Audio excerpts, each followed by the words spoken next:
We're live in three, two, one. Welcome to the No Broke Months podcast. My name is Dan Roshan. Today I am joined with Ruvym Boichenko. Boichenko. I hope I didn't screw that up. I practiced like 27 times. And Reuben and I are going to talk about the journey to having a purpose-driven profit. And Reuben is a seasoned construction expert who turned to a real estate entrepreneur. He's the founder of Hartmann Partners and Fortis Enterprise. And after a decade of construction, being in construction, he launched his own companies to bring full clarity, transparency, and integrity to the real estate experience for himself and his clients. Let me just say that simply. He's a badass. Reuben, welcome. How are you, sir? I'm doing good. How are you, sir? Good. So, Thank you for Reuben, having me today. yeah, it's my pleasure. We were introduced from a mutual friend of ours, somebody that I've known for around 20 years, and you probably have known for less, because you were probably not Yeah. born 20 years ago. So there's that.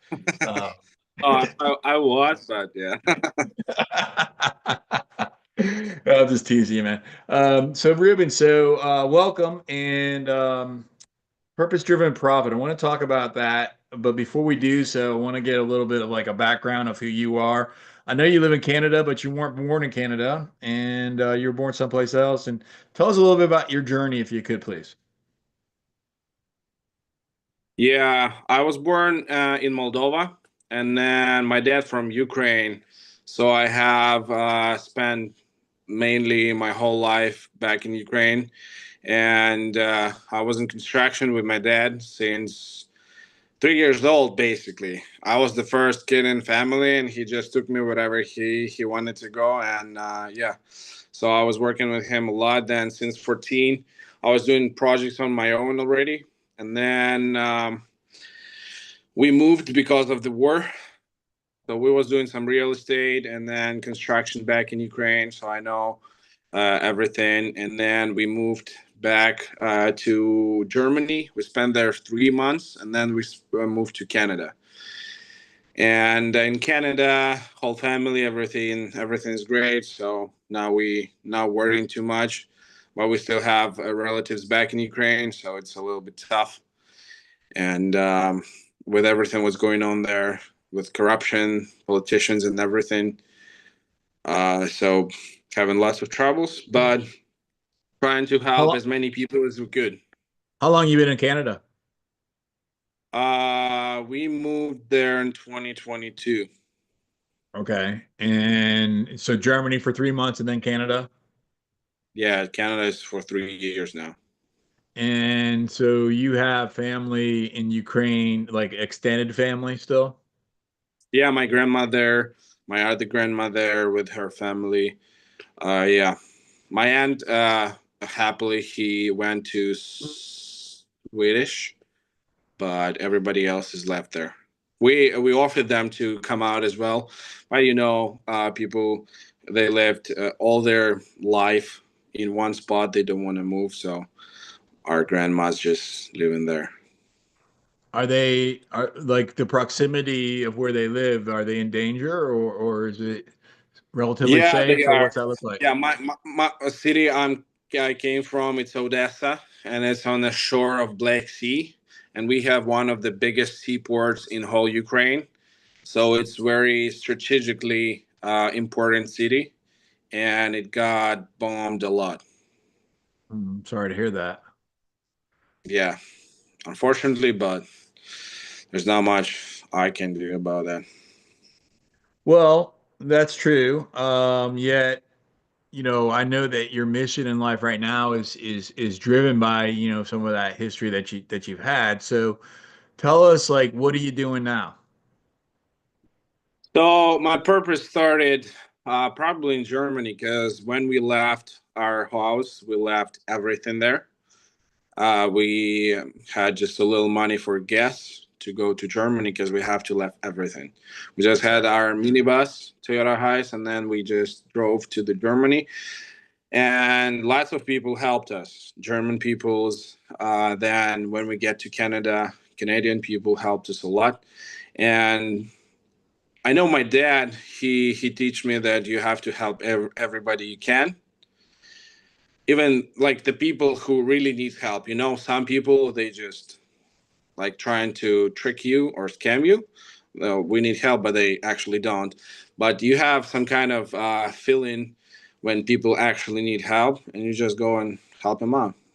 And since then, I started doing construction in Canada, figured out the market. I saw that in US there is way more opportunities there, and it's more developed, so it's easier for people to get in that market. And why I opened my personal company, because when I just get in that market, I had some money, I had some investors with me, and when we started working, the company they just took your money, go do their job, come back, bring your money and dividends on top of it, and that's it.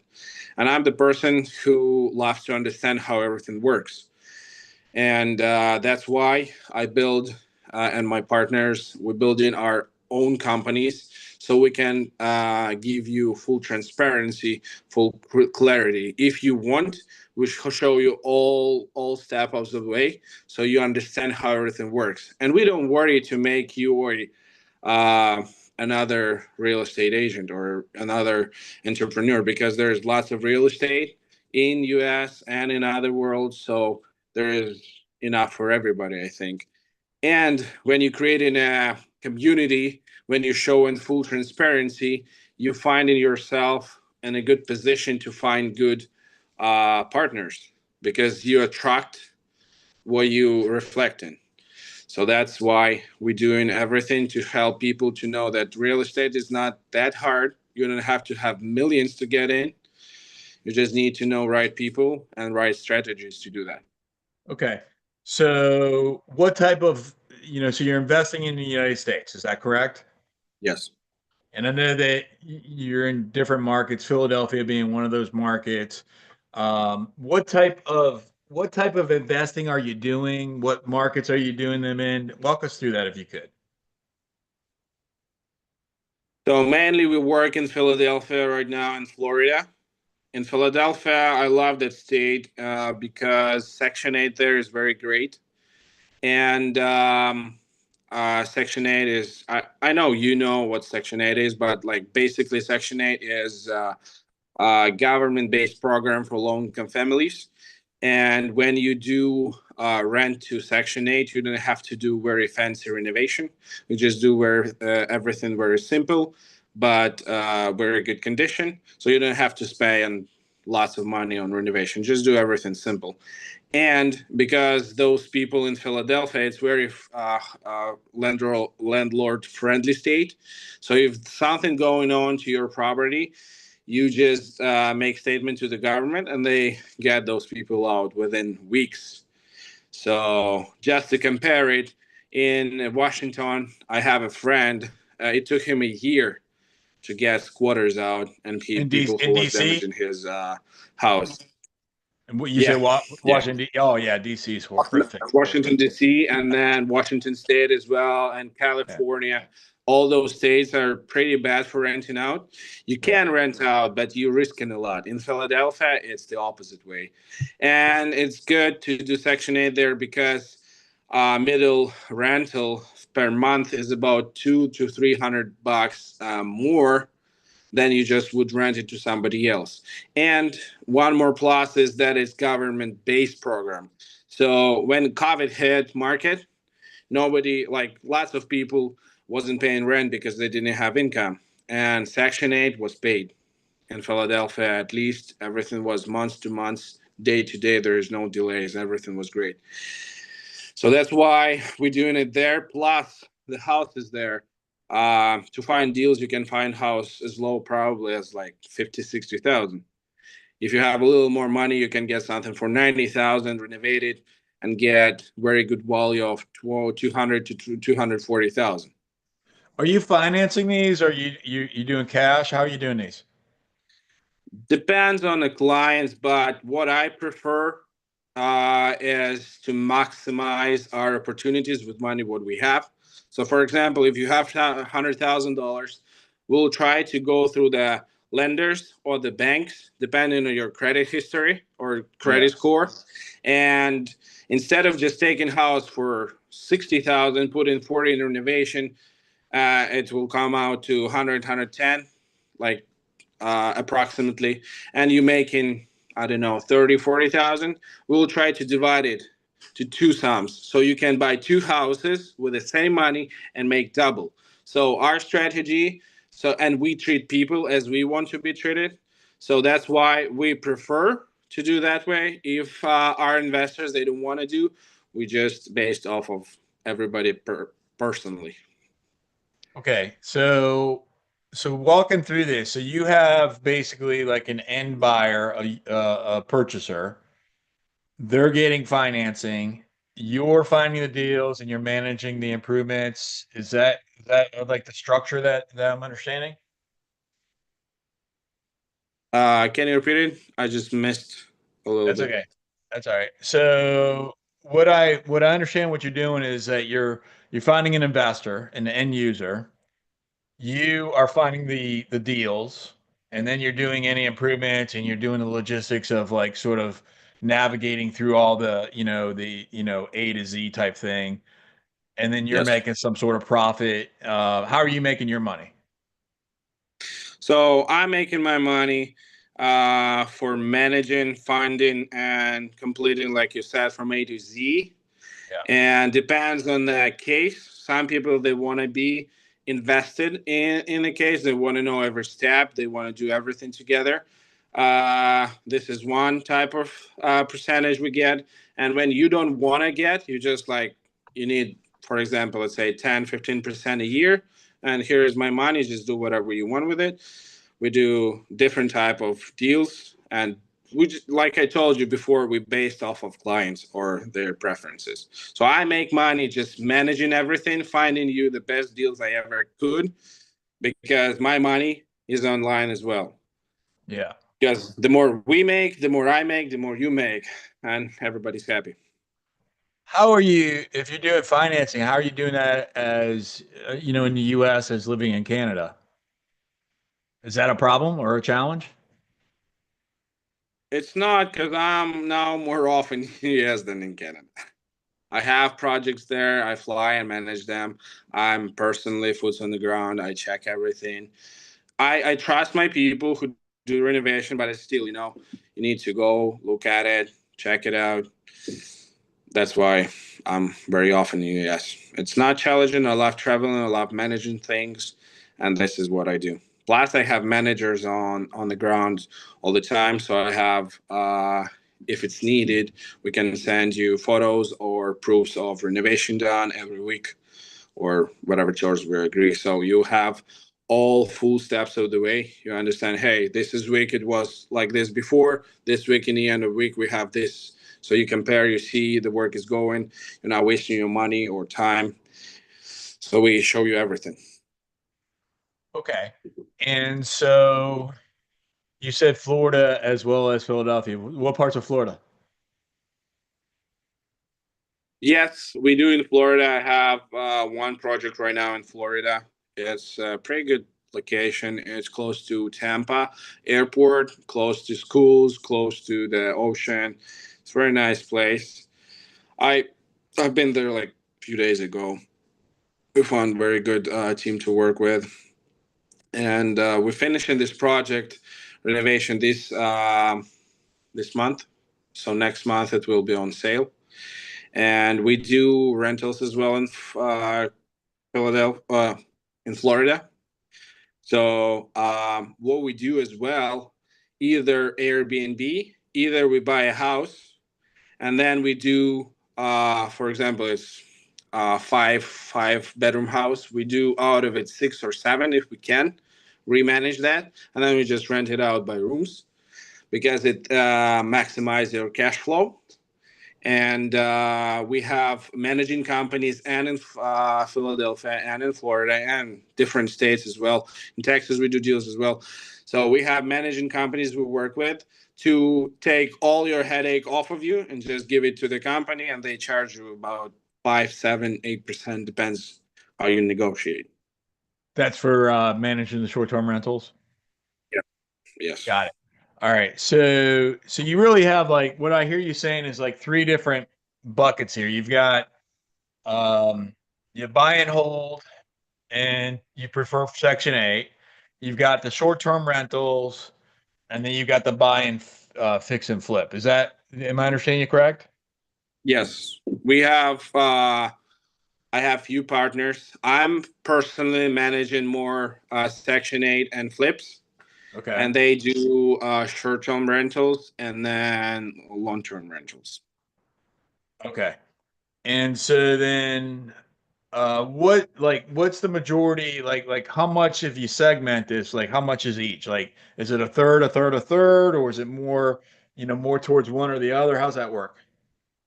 I created the company, so I'm in the head, and then they manage in their houses. So we all together work. If they need any suggestions or advice, they come to me and ask. But they do their main thing. We have chat about every week. We discuss all projects, see what we can improve, what we can do, and how to act on the best interest of our investors. How many projects are you managing? At a time, it's 4. Okay. And what causes you to do this? Because this is what I know. I know construction. I know real estate. It helps me. I love it. I love managing stuff. I love to work in construction, and it helps me to help people because I know lots of people, and I was the one. 'Cause when we get to Canada, we almost didn't have nothing, Yeah. and we had to start basically our lives from zero. And I understand how hard it is. And my main goal to help people to understand that you can do that. You need right people, right connections, but this is totally doable. So my goal is to help as many people as possible and make win-win situation for everybody. What do you see for your future? Like, what are your goals? What's your aspiration? What's your vision?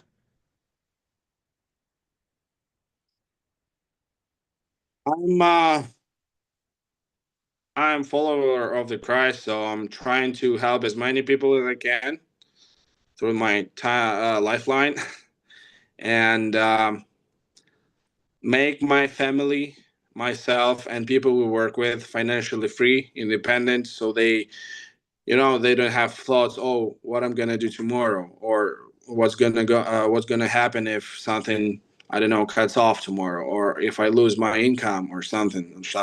There's lots of questions, and this world is changing very quick. So you have to have backup plan. You have to have something that will be back you up, just at least a little bit, to give you that room to survive for something. How do you find your deals? I work with wholesalers. I work with realtors, and I personally trust lots of people. But we have saying in Russian, "Trust but check." Yeah. So I trust, but every deal I pick it by my hands. I do my own research and do the numbers. And unless this deal is very good, and I would take it personally, I take it. If not, then I would never suggest it to somebody just because you need a deal. For me, it's better to wait week 2 just to find perfect deal than just take any deal. Yeah, I was watching a documentary on Reagan the other day, and I always thought that was that was Reagan's quote, "Trust but verify," but it was actually a Russian quote, that he was repurposing. I didn't realize that until just 2 days ago. Yeah, probably. We have lots of saying they cross goes, Yeah, American and then Russian, but they work, so you need yeah, to use it. what do you see? What do you see as a potential, what do you see as an opportunity? What do you see as a challenge moving forward, with real estate investing? The opportunity is opportunity for me to grow portfolio, to show people that it's possible, it's doable, and make them make their money. And the challenge for me to find good investors, because I don't work with just anybody. I prefer to work with somebody who have the same vision, have same values, because this is very hard to work when you have different beliefs and you go this way, somebody goes this way. So there will have a time when we just split up, or some hard time happens, or like in real estate there's lots of unpredictable things, and if you don't have good partner, you may be screwed very very soon. Have you had So that experience? Have you had that experience where you've had challenges yes, with I did. partners? Yes, Can I you did. describe, can you describe it to us? Yeah, few projects back, we had a. I was working with a guy. He said, "Yeah, I'm doing good construction. You don't worry about that. Everything's gonna be good." And I paid him 15,000 upfront for started doing renovation. Then month come by, I checked the property. Not even a month. It's like 2 weeks. I flew to the property and nothing done. I tried to contact him. It's just gone. Yeah. So yeah, after that, I have to get my money out again, personal money to get this fixed, to get the project rolling. And I had lots of people back in Odessa as well, in Ukraine. So when you don't have the same vision, it's very hard to work together. I had a partner, and my dad also. We was working together with the dad. We have same vision. But with that guy, he didn't. He loved money, and he didn't pay to our workers, so we had to do it from our end. You have to have lots of cash in the reserve to be able to manage everything, because you don't know the person's next move, because you don't have same values, and like you don't know, he can tomorrow say, "Hey, I don't want to do this deal anymore. Give me more money," or "I don't want to sponsor this deal anymore. Just give me back everything." So you have to be sure you find right candidate and right person to work with. Are your investors in Ukraine, US or Canada, or all of the above? All the above. All of the above. Okay. Yes. Got it. I And started with the people I know personally. yeah, So I started with people from Ukraine. I actually met two of them like within a few days, and they're very good guys. I know them very good. But yeah, and I work with people in US and in Canada as well. So I have like I don't it doesn't matter for me where you at. We can make it work anyway. gotcha. So talk me through, like, your purpose in life. We want to talk about, driving a purpose-driven profit, right? And so I know that your roots, your family being Ukraine, and your journey to Germany and then Canada. I know that that plays into this, but can you expand on, and your belief in Christ as well? I know that that's all a part of this. Can you expand on that for us? Yeah, I gladly would do. What I can say in one sentence, I wouldn't be here if it wasn't because of God. Because uh, it's a very good story how I was born. My dad, he was a drug addict, and like he probably wouldn't survive. He got to God in 1996. Then my mom got to God as well. She wasn't Christian. And the story they met, it's one in the millions. Because, like, when people do agreed marriage, like when you're kids and they arrange it and then you marry. So they had kind of similar, because my dad, he came to do a proposal to other girl. And back in Ukraine, you have to go to pastor to do that. So you don't go directly to the girl. And he came to pastor. Pastor said, "No, you're looking the wrong way. You need to look at that person." My dad Wait, was you like, you go to the "Angry." pastor, not the dad? Yeah, yeah. You go Okay. to pastor. Yeah. And the You pastor says can't yay like or nay? yeah, yeah. Oh man, We I have to gotta go. become friends with the pastor, I guess. No, and my dad was very angry. He was like praying, and God said, "You asked me to give you a person from my hand." Yes, he said yes. But so why are you angry now? I just did it. And then my dad started looking at my mom, and he got marriage proposal to her. And then usually by tradition in church back in Ukraine or Moldova, you have a week to decide. For my mom, she had only one night because my dad had to leave back to Odessa from Moldova because he was doing conference there in Bible study. So he had to leave back home. And pastor said, "Hey, you have to give me answer by tomorrow morning." And my Okay. mom was confused. She didn't know my dad even. Like she wasn't the person who's like, very nice to all the guys. She want to find a husband or whatever. So she was just serving. And she was praying and said, "Hey, God, I'll ask Pastor to talk to him. And if first thing he will talk, it will be about you, then I'll know this is person from you." And next morning, she came to Pastor and said, "Before I'll give you an answer, give me time to talk to him." She said, "Okay, okay." She said, "I can go with you." Mom said, "No, if you will come, I'll be too confused to talk to him." So they started talking, and first thing my dad spoke, it was about God, and she know this person from. So since then, they've been together a year. Then I came up. Then I have five siblings. We have three guys and three girls in our family. So big, happy, and loudly family. What And are you the oldest, the middle, the youngest? Where do you rank in there? yeah, I'm the oldest. So you take care of your siblings then. Yeah, I do, and that's probably why I do business. I have that experience in childhood. I had to manage everything and be responsible for everything, so it gives me a head start.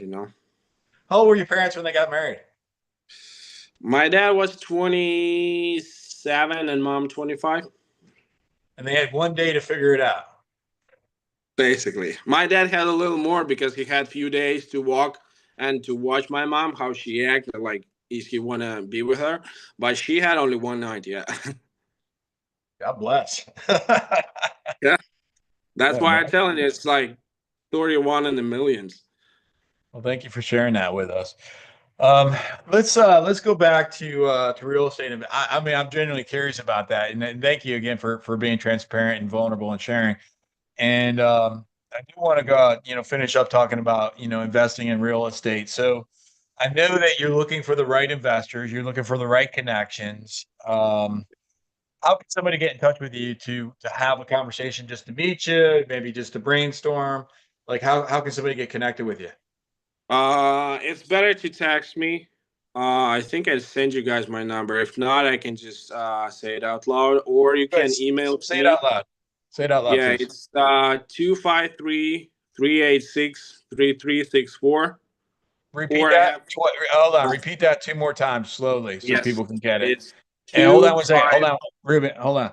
If you're listening to this right now, sorry to overtalk you.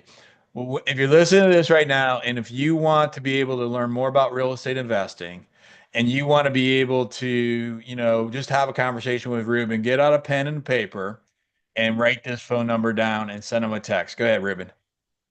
It's 253-386-3364. And once One more more, time. Yeah. it's 253-386-3364. All right. And your email? And my email is Hartmann and rr@gmail.com. It's HartmannAnNANGRR@gmail.com. Thank you, Ruben. Ruben, thank you for being a guest of mine today and sharing a little bit about your journey. And I wish your family, your entire family, much success and safety, especially for your grandparents and extended family in Ukraine, and prayers to them. And God bless you. Ruben, thank you so much. You've been a great guest. Go Thank you Ruff so much, Sports sir, for Club. having me. You're welcome. Have the best day of your life. Be grateful. Make good choices. Go help somebody. And God bless you.